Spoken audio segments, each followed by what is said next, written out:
First contact with the Ravagers. The first time humanity realized its uniqueness in the galaxy, it wasn't because of our technology, our warfare, capabilities, even our diplomatic skills. It was because of a crying baby Albie. It a baby that could bench press a car. Sarah Chen stood at the observation window of Earth's first contact center, trying to keep her professional composure while watching the massive Ravager ship descend through the clouds. The vessel looked like someone had weaponized an obsidian mountain, all sharp angles and gleaming black surfaces that seemed tawdring in the sunlight as the head. Say, a biologist for humanity's first official alien meeting, she had studied every scrap of data about the Ravagers that their advanced probes had shared. They were apex predators evolved from pack hunters, standing for tall with crystalline exoskeletons and multiple rows of razor-sharp teeth. Their civilization had spread across 3 star systems, and their technology wasn't cherries ahead of Earth's, which made the request for this meeting all the more puzzling. Dr. Chin, her assistant Thomas, whispered, tablet trembling slightly in his hands. They're requesting Germusians to bring juveniles to the meeting. The translator must be malfunctioning. Sarah blinked. Juvenile. I'd have bring their children to first contact. The Ravager ship settled onto the massive landing pad with surprising grace. For something the size of a small office building, the landing ramp extended, crystalline surface flowing like liquid metal, and Sarah felt her heart rate spike as the first adult Ravager emerged. Even expecting their size didn't prepare her for the reality. The alien's exoskeleton shifted colors like oil on water, plates of crystal-reinforced kitten flowing smoothly as it moved. Its forearms ended in hands that could easily wrap around a human torso, and its face was a masterpiece of evolutionary predator design. Multi-pel compound eyes, sensory antenna, and those infamous teeth arranged in concentric rings. But what made Sarah's scientific mind screech to a halt was the small Ravager clinging to its back. Well, small being relative.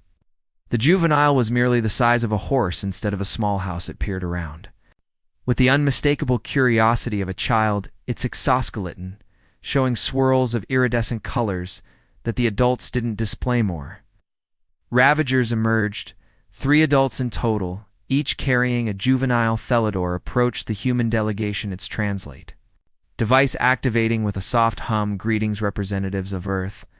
I am first speaker of Vara. We have studied your species extensively before making contact, and we have a most unusual request.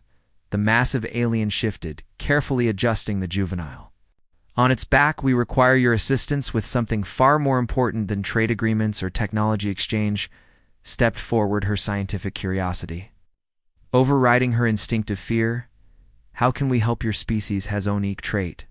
We have observed an ability to care for and nurture young Ragatasov. Their origin throughout your history, you have domesticated predators, Rizadorphin, dangerous creatures, and shown an almost irrational dedication to protecting the young of any species. The juvenile on Vera's back chirped something in their native language, and Sarah was struck by how similar it sounded to an excited child's question. The adult reached up with one massive hand, and gently, so gently it seemed impossible for such a powerful bind, patted the young one's head.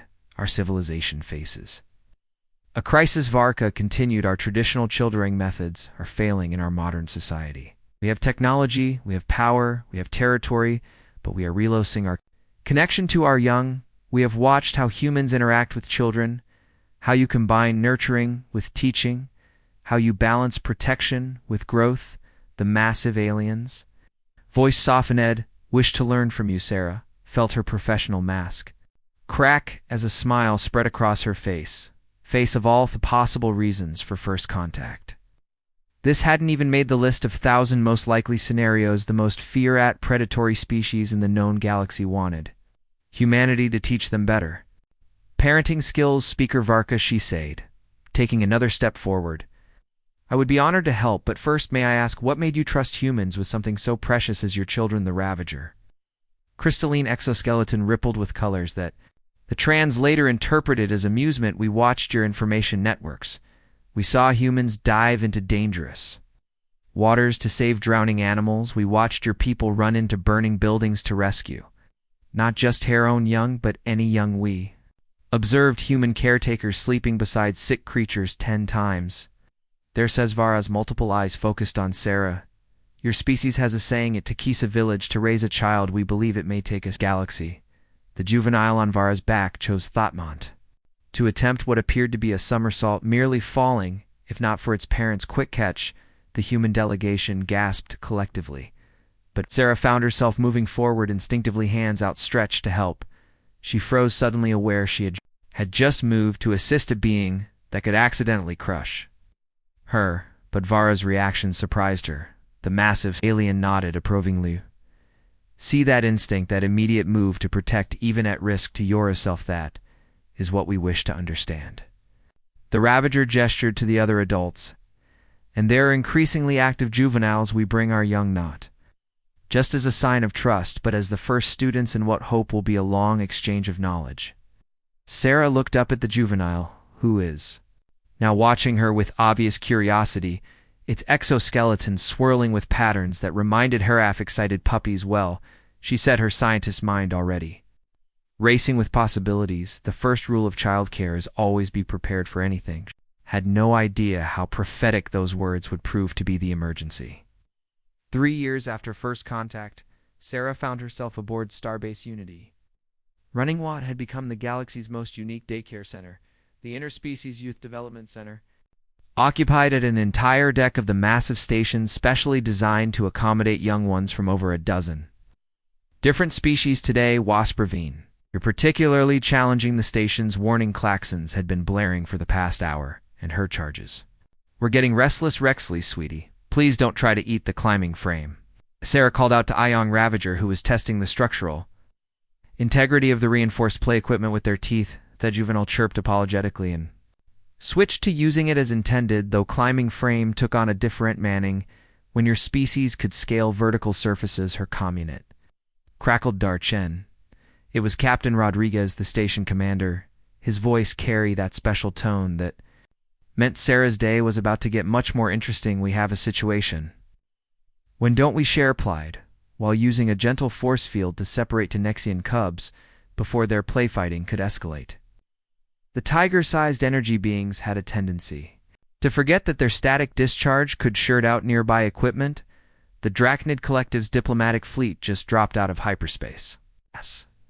Their environmental systems are critically damaged. They're requesting emergency docking with their entire royal crash aboard. Sarah felt her stomach drop. The Drades were notorious for their protective instincts toward their young. For them to even consider leaving their children with other species meant the situation was dire indeed. How many shisked? Already mentally reorganizing the center space's 17 juveniles ranging from you, lead hatch to Priel. Stage 17, Sarah watched as her current charges 3 Ravager youngsters for Nexian cubs and 2 Vespid larvae continued their supervised play. Captain, we're already at capacity with our current group. The Drachnid ship's life support report is failing. They don't have a choice, and neither do we. Their eggs need specificen renton conditions that only our station can provide right now. They're Wassa. Pause, Sarah. They asked for you specifically. Apparently your reputation spread. She sighed, watching as one of the Ravager juveniles carefully helped a Vespid Lara reach a higher platform, demonstrating the interspecies cooperation that had made her program famous. Tell them, we'll be ready, but I'll need every available handler on deck. The next hour was organized.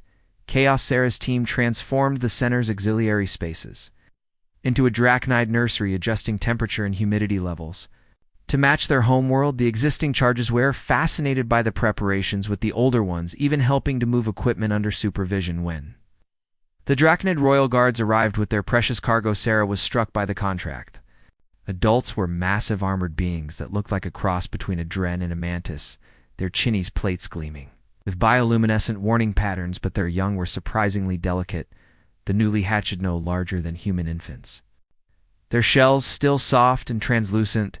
The Drachnid Queen's voice rumbled through the translator.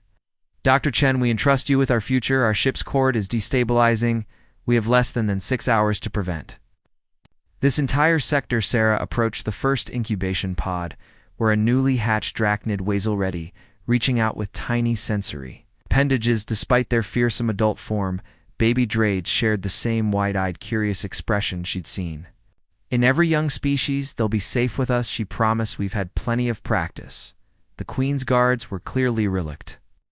To leave their mass forms hovering protectively near the crash, Sarah recognized the universal anxiety of parents leaving their children for the first time. Would it help if I showed you our security measures? She offered with. Developed some unique solutions for our unique guests. She demonstrated the adapt. Voice was accompanied by a holographic blueprint. Sarah's eyes raced over the station's layout, confirming her theorized maintenance tunnels. She said they run through the outer hall, the same hull that's meant to protect against stellar radiation. Their naturally insulated station shuddered again. More warning lights flashed as systems continued to fail, but Sarah was already organizing her charges into groups. The older ones helped carry the younger, forming a chain of cooperation. That would have seemed impossible just a few years ago. This way she called out, letting them to a maintenance access panel. Stay close, stay calm, and remember your emergency buddy system. They moved through the tunnels in an orderly procession. The Nexian Cubs bioluminescence lit the way, while the Ravager juveniles carried their precious cargo of Drachnide hatchlings. The Vestlarvae brought up the rear, sealing the tunnel behind them with their thermal webbing to trap what heap remained. Sarah's comm crackled again. Dr. Chen, Captain Rodriguez's voice was strained. Drachnid ship's core is approaching critical. They're attempting an emergency shutdown, but the feedback is playing havoc. With our systems understood, Captain, we're secure in the maintenance tunnels. How long? 10 minutes? Maybe. Sarah looked at her charges and the soft glow of the Nexian cubs. She saw not fear but trust. These young ones, representing some of the most dangerous species in known space, were calmly following her lead. The next 8 minutes were tense but controlled. Sarah led them through the tunnel network to an emergency shelter. Originally designed to protect against hull breaches, the insulation here was even better, and emergency power cells would maintain life support for hours if needed when the station finale shuttered. With the force of the Drachnid core shut down, they were safely in their shelter. Sarah watched his Spark and the other Ravager juveniles carefully arrange themselves to share body heat with the Drachnid hatchling. The Nexian cubs clustered around them, their energy fields harmlessly dissipating into the insulated floor while providing light and additional warmth. Status report, she called out, falling back on their daily routine. To maintain calm, one by one, each species responded in their own way. Chirps, glows, subsonic rumbles, and crystalline chimes, all present, all safe for come unit, finally crackled back to life. Dr. Chen, the captain's voice was heavy with relief. Core shut down, successful station systems are rebootinges, everyone's safe and sound. Captain, she replied, whining, as one of the Drachnid hatchlings sleepily reached out to pat the Nexian cub's glowing fur. Though I think we just invented some new emergency protocols. The maintenance access hatch opened, revealing a team of Drachnid guards led by their queen. They froze at the sight before them. Their precious hatchlings safely nestled among what should have been their natural predators, everyone peacefully coexisting. The emergency shelter. The Queen's translator took a moment to process her response. Impossible, it finally managed. Sarah smiled. No, Your Majesty, just human. The universal language of care. The aftermath of the station crisis brought unexpected changes. News of how the young blings of multiple predator species had worked together during the emergency spread rapidly through the galactic community. Sarah found herself fielding calls from species she'd never even heard of, all interested in humanities. Approach row to interspecies care. No Ambassador Crix, Sarah explained patiently to the holographic representation of what appeared to be a sentient crystalline entity. We don't have any special telepathic abilities, we just understand young ones. She was interrupted by a crash from the play area, followed by the distinctive sound off, a Ravager juvenile trying very hard to whistle innocently, a habit they picked up from their human caretaker. Pardon me, she told the ambassador, hurrying to investigate. She found Spark standing next to a toppled climbing frame, their exoskeleton flickering with embarrassed patterns. More surprisingly, Drachnid hatchlings were perched on their shoulders, attempting to hide behind Spark's head plates. Would anyone like to explain? Sarah asked, fighting to keep her face serious. The universal guilty.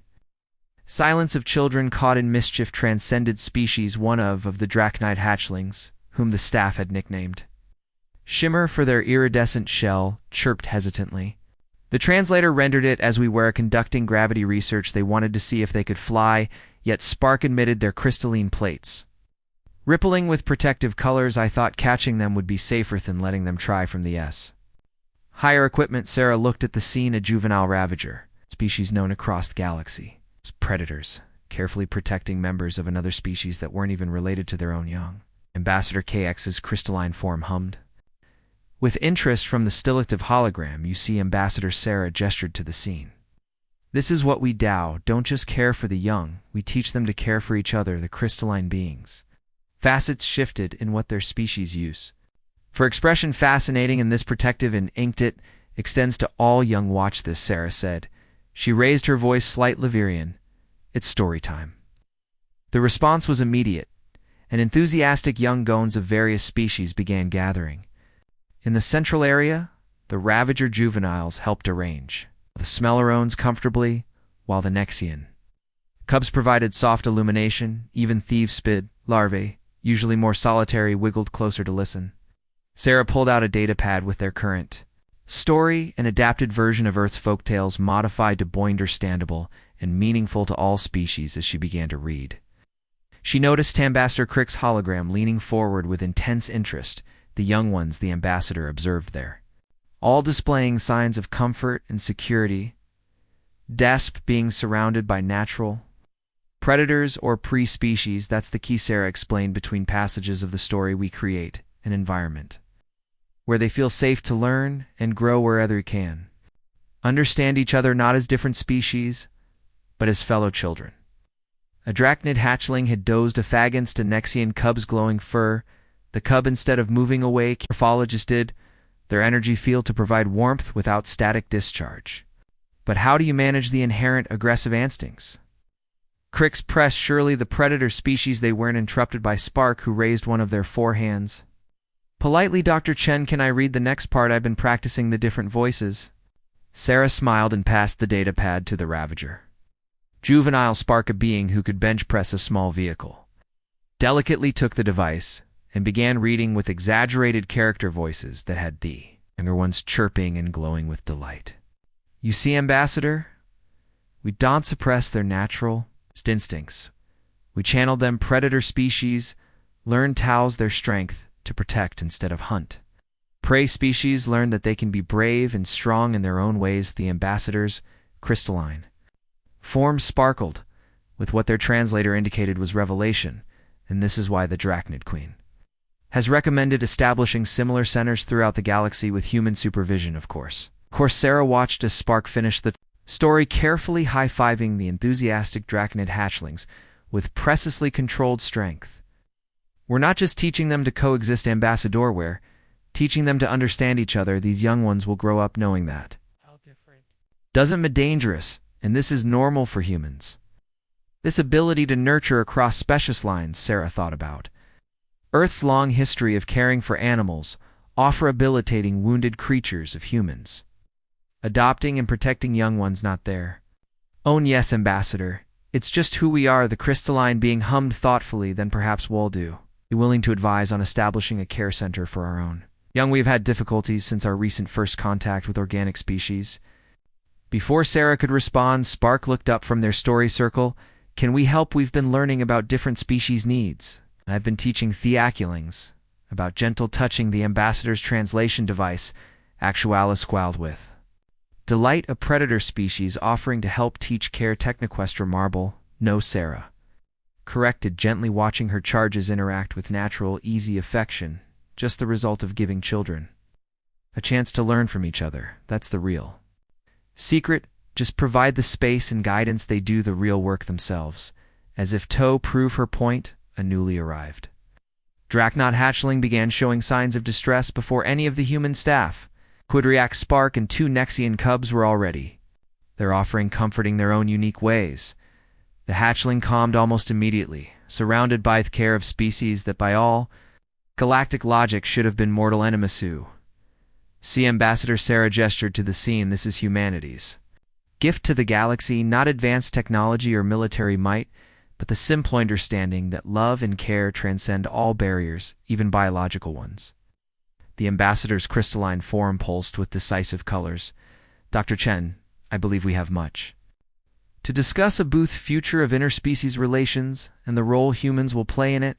Sarah nodded, already mentally planning how to expand their program. The galaxy was about to change one child at a time, legacy of the caretaker's 10 years.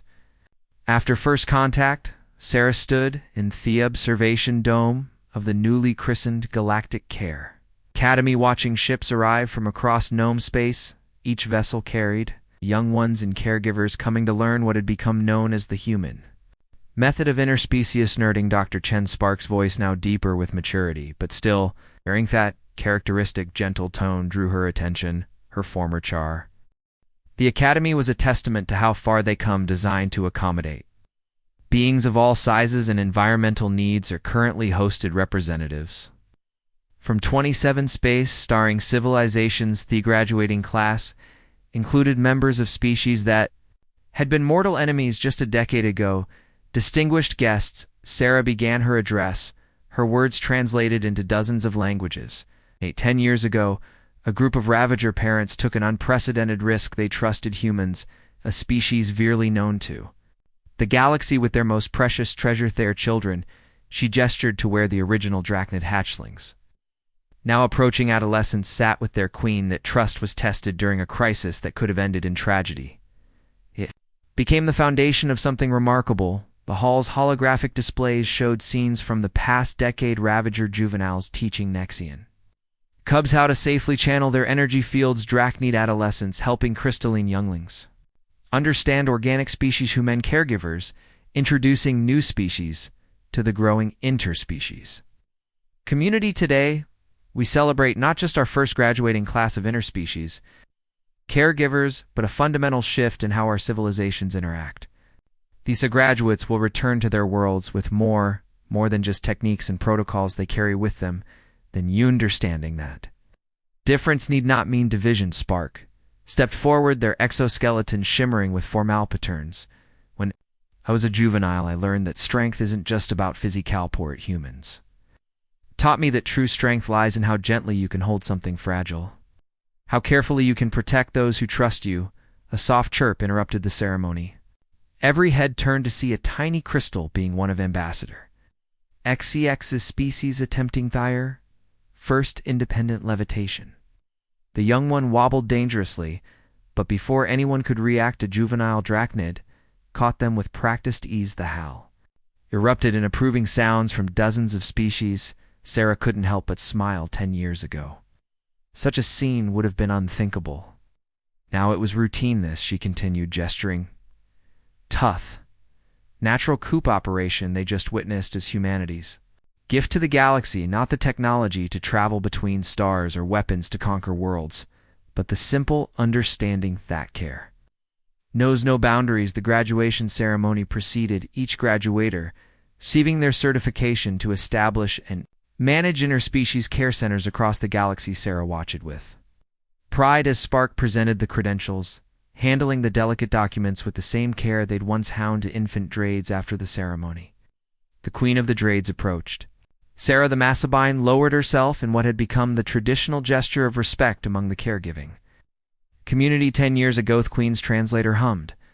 We thought we were merely seeking emergency shelter for our young. Instead, we found a truth that has transformed our civilization. My hatchlings grew up understanding species we once considered prey or threats. They see the galaxy not as a place of danger, but as an extended family. Sarah nodded, watching his graduates from various species mingled, sharing stories and plans for their own care centers. That is real legacy we're building here, not just teaching young ones to coexist, but creating a future where they never learn to fear each other in the first place. The Academy's AI announced the arrival of new ships, more species seeking to join the program. Sarah saw Spark already moving to greet them, their protective instincts now extended to any young one. Regardless of species, Spark said later as they watched the sun set through the Academy's dome. Other species still don't quite understand how humans do it, how you can look at the young of any species, even ones that could eat you, and see something to protect. Sarah thought about humanity's long history, of caring for creatures that could harm them, of rehabilitating predators, of protecting endangered species. Maybe that's our true evolutionary advantage. She used not our technology or our adaptability, but our capacity to care beyond boundaries.